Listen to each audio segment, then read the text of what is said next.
work with you people. We also had we also have a telephone helpline. So we were using much more than just that. But our major concentration all along was that any citizen, you know, for any reason, including a child who is probably suffering abuse, or a child who is lost and abandoned, who has access to a telephone, or somebody who has witnessed a crime, or somebody who has information about a crime, and so on. We've always had the access to provide that interactivity. But as it regards to politics, what we've managed to do is that we have not really had to campaign per se. We've not really had to campaign. What we had to do was just to expose people to the achievements of this administration. This is what Comrade Oshomole has done, you know, without then leaving you to make your own decisions. You know, we concentrated on doing photographs of what it was, the road or the school was like before, and what it is like now, and what it is like now. And then we leave people to make their own decisions, because we assume that we assume that the people who are using the networks are, you know, are wise enough to make their own decisions. We also know that it's not everybody that's online that is going to be a voter. Okay. But we know that a lot of the people online have influence on voters. That's what I was coming to when I was saying that for the first time we've been able to engage Edo people. Yeah, we've been able to engage, for example, Edo people in the diaspora. Now, what has been happening is that a lot of Edo people in the diaspora who have skills and resources want to come back home, come to settle, come and invest and so on, and are sending a lot of money home, you know, have all sorts of misconceptions about Edo State, for example. And for the first time, we were able to provide them with facts and figures. It's not what your parents are telling you on the telephone. It's, you know, you can see for yourself, photographs. You can see for yourself what the World Bank is saying about Edo State's developments. You can hear for yourself what the governor is saying about particular instances. And we've gone even further. We're able to take experiences, the governor's activities, directly to the villages. So the governor can be sitting in his office or at his desk with a webcam. And we are out in the village in Anegbete, for example, with a giant projector screen and an internet connection. And the governor can address the people. And because we're using a reciprocal webcam on that side, he can see the crowd. The people can ask him questions, direct questions, and the governor can answer the questions while he's sitting at his desk on Denis Osadebe. So for the first time, we've been able to breach that problem of the connectivity of government to the people. We've not really used it to electioneer yet. But what we've done is that we've used it to connect to the people. We've used it to conduct opinion polls to see what people think. We've used it to check our statuses. And like he said, Edo Political Forum is a wonderful forum. It's run by a chap in the US. That's an example. The guy is in the US. But he's running a forum that includes Edo people from all over the world. And people are coming in, and they're coming in with developmental ideas and strategies and what they think Edo State should be like. But there's a lot of fighting as well, and all that stuff. But you know, all in all, it's pretty interesting. Then we also have the face-to-face for Oshomole 2012, which is a direct Oshomole campaign tool. So we're able to engage people directly wherever you are, like she said, on your cell phone, on your laptop, wherever you are, directly. This is what is happening this last minute. The governor's convoy has had an accident. These are the photographs, and this is what happened. You know, and you are seeing it within 5 minutes. So it's been a wonderful opportunity to be able to engage with the people, hear what they think, and they can, in reciprocity, hear what we think and what we're planning, and give us ideas. And what we just hope that we can do is to be able to use it to build something, you know, much more genuine and something much more solid on, as opposed to just ordinary electioneering, because there's much more to that in social development. Okay, Mrs. Omolu, have you engaged the social network in electioneering campaign in PDP? He's just mentioned so many things, so you talk about your party. Everyone has the right, you have an opinion. Yeah, it's wonderful that he actually opened that door.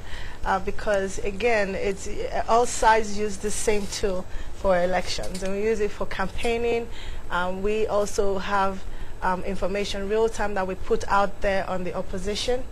It's fantastic. We again using using this tool and getting information out to the people to tell them exactly what we are going to do and what the other side is lacking is great. We have people who have asked us questions who want to know. I wouldn't go too far up, but I think it would be good to be modest here. Yeah, but of course we've seen that a lot of information has filtered through the internet. We also are able to deal with the online newspapers. Surely when we disagree with information that they put out there, we're able to go and challenge it or go make comments on it and maybe correct a few of the misconceptions or the false information that we believe have been peddled by any of the opposition.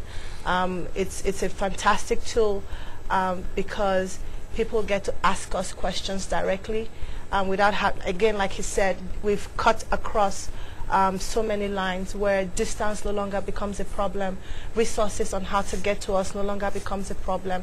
There's an actual interaction. We were able to put out the volunteers for GC, that's General Charles, out online. People are able to go on his website, they're able to fill out contact forms, they're able to register to be volunteers, they're able to come into our offices without us having to go out and look for them. So we've cut across borders and we love it. We're enjoying ourselves and it's fun for us. And the kids are having a great time. And that's the best part of it, is that they are having a great time being able to put out, get their questions answered. And the attention that they're getting from us, they're just enjoying themselves. And we're happy about that. Okay. Do you want to agree with that in your own party? Like I told you before, I said we already have a site in the Facebook, Solomon Adebiri for Governor 2012. Is there, people interact, people relate with him, they discuss with him, and I tell you personally, he looks at the comments people bring in and he answers them, he responds. Okay, would you agree with the fact that this social networking is a way of cutting down costs? Is it less? Yes, that is one great advantage it has. You see, because of the low cost and the easy way of registering in this network, people are getting very interested in it, because now if you have, let's say, a salad, you buy a credit up to 100, you are given 15, sorry. but then, there's a problem with that. Yeah, you see, there's a disadvantage. No, just establish your point, but don't sorry for mentioning it. You see, some of these networks, when you just buy their credit, they will give you airtime. And with that airtime, you can easily access. And registering into these Facebook forums that we are talking about is always very easy. Just type your name here, put this one there, put this one there, and at the end you are a member. So it's very easy. People are getting interested by the day. Like I told you before, Facebook today has about 500 million users. Yes, and it's become a part of our daily life. Sonia, first of all, you should send good luck a bill for trying to advertise the company on your program. You have to send it a bill. I apologize now. But you see, what I was trying to say, he was writing that there's ease of access. Yeah. There's ease of access, but that's where the danger is. You see, the danger comes in that politics, is played at many different levels. In a beer parlor, politics is played in a beer parlor where people are drinking beer and they're discussing politics and they are bandying words and figures and stuff, and fiction. And because you're in a beer parlor, the rules of engagement are very relaxed. But people keep forgetting that because it is easy, it is cheap, 200 naira to get online, that you can say the same things that you say in a beer parlor, that you can say them online. You can't. There are laws of libel and slander, just like we cannot just use any words here right now or on the pages of a newspaper about anybody or any candidate. There are also laws online that whatever you say online is actually deemed published, and you are liable to the laws of slander and libel. And it's even worse because these things are cut across borders. Let me give you a perfect example. You see, opposition attacks, for example, government and says there's insecurity in Edo State, the Edo State government or whatever is not able to provide security. They look at it as a political point, but it goes beyond that. There are investors across the world who are looking at trying to come and invest in Edo State, and they see that, and they think, Edo State is not worth, it's not safe security problem. So you see, it's not political any longer. And if people are not coming to Edo State to come and invest, then we're not able to create jobs. And if we're not able to create jobs, they're going to still have that security problem.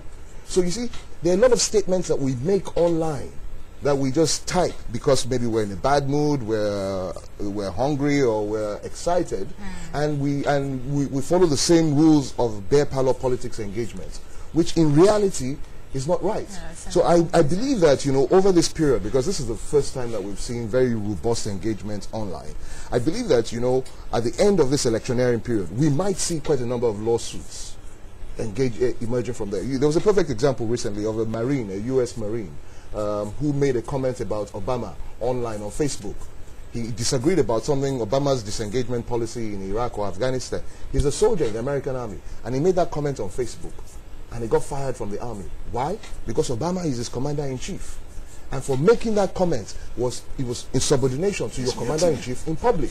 And he was court-martialed and he was dismissed from the army. And during the riots in London, the last London riots, a lot of the evidence that was used against the rioters was taken from Facebook because they were planning their riots and so on Facebook. So inciting people on inciting people on Facebook. So there are certain crimes which exist in the normal media: incitement to crime, when you're incitement to hatred, libel, slander, and stuff like that, that exist on printed media that you normally cannot print or speak on TV. Words you cannot use on TV, you cannot write in the newspapers. People use them online. And they think that because it is very easy to, there's easy access, there's no control, that they can do that. Okay. So that's why I'm saying that during this period, you know, of electioneering and after the elections, we might see some lawsuits that will set the precedents for future engagements in All right, we don't have time. In 30 seconds or less than, I want to just pass a message to the people concerning the forthcoming governorship election in Edo State. What should be their attitude? Please don't campaign for any candidate. Just send a message to them. What should they do? What should they not do? I mean, what to do to make this election successful and violence-free? Starting from you, Prince Corey, your work. Well, why don't you start from good luck? Start from him. Okay. Well, you know, well. All right. First of all, what I suggest is this: elections is only a part of politics. It's not all about politics. It's just a part, and it's a crucial part, having the right information of the candidates that you're dealing with. So I'm asking people, first of all, for you to be able to make the right choices, you must have the right information. Okay. You must ask questions. Okay. You know, do not just accept what you read or as propaganda, because we in government can put out whatever and give you whatever figures. Don't accept it. Use the official, the Freedom of Information Act. You know, based on what you have read online, go to the relevant ministries and departments and ask, by law, to be provided with that information. Okay. And when you have that information, you can go online, go to TV, go to the newspapers, and use that information against government if it is right. Okay. And then at the same time, you know, let us use it as an opportunity to expand and deepen democratic knowledge of our people. So we should make it issue-based. So if we're talking about health, let us debate health. Let's debate the costs of health. Let's debate the advantages of this method, and so on and so forth. So I'm saying let's keep it clean, and let's do the right thing. Okay, Mrs. Ogbeni. Oh, I would say I encourage everybody who has something to say it. I think the problem with our society is that we don't talk enough because of oppression and suppression of information. And a lot of time there's a lot of intimidation by people in power. So I encourage them that if they have, because going to look at stuff on paper and what you're actually experiencing on ground are two different things.